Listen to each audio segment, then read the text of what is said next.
Tara, samahan niyo akong pumunta sa Eco Park para kunin yung holiday pack namin dito sa Taguig na pinabigay, syempre.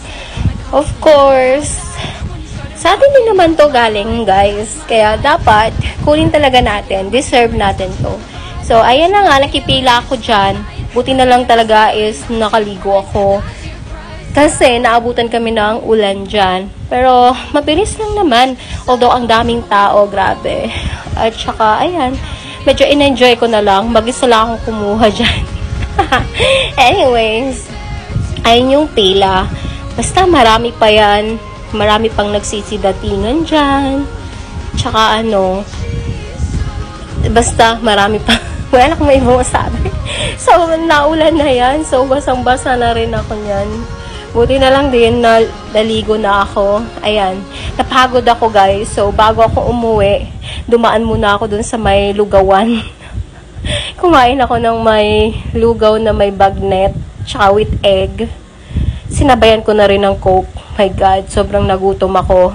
Kasi medyo may kalayuan siya sa amin. Bale, ano siya sa may Eco Park. Pero normally naman, ganyan talaga kalayo yung sa may Heritage banda, malapit doon. Nag-exercise kami. Tapos, papunta dito sa Fox Street. Kasi taga dito ako sa may Fox Street eh. So, sobrang gutom ko, guys. Ayan, napakain ako ng wala sa oras. And-enjoy ko na lang yung food. Masarap din naman yung bagnet ni ate. Gusto ko sana orderin yung bulalo. Kaya lang, wala pa daw eh. Nagpapalambot pa siya ng baka. Sabi niya. Sabi ko, baka mamaya, babalikan ko. Pero I doubt kasi maulan na. Ayan naman. Worth it naman, syempre.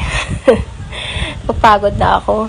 And, ayan, sabay inom Coke, diba? Alam kong bawal yan sa akin kasi may UTI ako. Pero, ayun na nga. Paminsan-minsan. Ay, tagal ko bago kumain dyan. Tapos, after kong kumain dyan, umuwi na rin ako. Tsaka, nagpahinga lang din konti. Pero, umuwi na rin ako after nyan.